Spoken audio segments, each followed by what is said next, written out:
महाकुंभ में वायरल हुई लड़की, प्यार शादी अब सीधा एफआईआर। क्या मोनालिसा केस देश का सबसे बड़ा कानूनी विवाद बनने जा रहा है? महाकुंभ में वायरल हुई मोनालिसा भोंसले एक बार फिर से सुर्खियां में है, लेकिन इस बार वजह उनकी फेम नहीं बल्कि एक गंभीर कानूनी मामला है।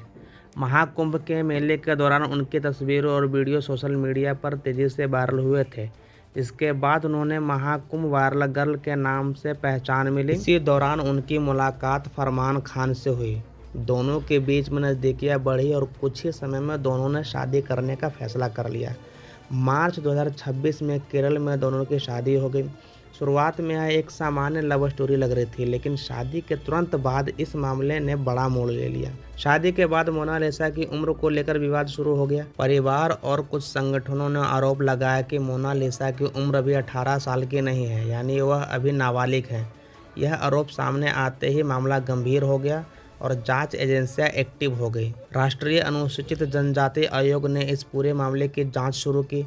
जांच में जो खुलासा हुआ उसने सभी को चौंका दिया।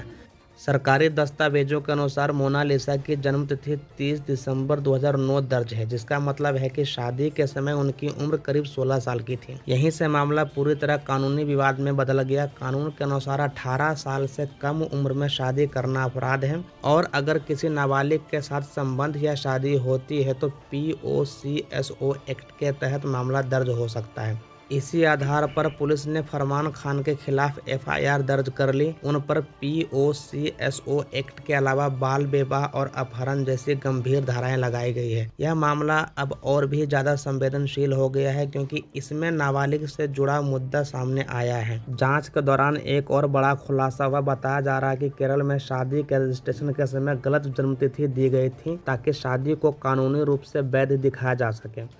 अगर यह आरोप सही साबित होते हैं तो यह मामला और भी गंभीर हो सकता है क्योंकि इसमें दस्तावेजों के साथ छेड़छाड़ का एंगल भी जुड़ जाता है। फिलहाल इस पूरे मामले की जांच जारी है और अलग अलग एजेंसियां हर पहलू खंगाल रही है। राष्ट्रीय मानवाधिकार आयोग भी इस मामले पर नजर बनाए हुए हैं और सच्चाई तक पहुंचने की कोशिश कर रहा है। दूसरी तरफ मोनालिसा ने पहले यह बयान दिया था कि उन्होंने अपनी मर्जी से शादी की थी और वह अपने पति के साथ ही रहना चाहती हैं, लेकिन कानून में नाबालिग की सहमति को मान्यता नहीं दी जाती है, इसलिए उनका यह बयान कानूनी रूप से ज्यादा मजबूत नहीं माना जा रहा है। अब सवाल यह उठता है कि मोनालिसा सच में नाबालिग थी तो इस शादी की वैधता क्यों होगी और फरमान खान के खिलाफ क्या सख्त कार्रवाई हो सकती है। वहीं अगर जांच में कोई सच्चाई सामने आती है तो मामला पूरी तरह पलट भी सकता है। अभी तक जो जानकारी सामने आई है उसके आधार पर यह केस लगातार उलझता जा रहा है और हर दिन नए नए खुलासे हो रहे हैं।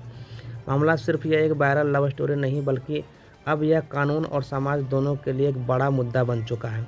एक तरफ सोशल मीडिया की तेज़ी से बढ़ती ताकत है जो किसी को भी रातों रात स्टार बना देती है, वहीं दूसरी तरफ कानून की सख्ती जो किसी भी गलती को नज़रअंदाज नहीं करती। अब पूरे देश की नज़र इस केस पर टिकी हुई है। लोग जानना चाहते हैं कि आखिर सच्चाई क्या है। क्या यह सच में प्यार की कहानी है या फिर कानून का उल्लंघन हुआ है। अब सही क्या है और गलत क्या है ये तो जांच के बाद ही साफ हो पाएगा, लेकिन फिलहाल यह मामला तेजी से सुर्खियों में बना हुआ है और आगे और भी बड़े खुलासे हो सकते हैं। तो देखते रहिए फटाफट दिलदार साहब चैनल को और जानिए सभी खबरें।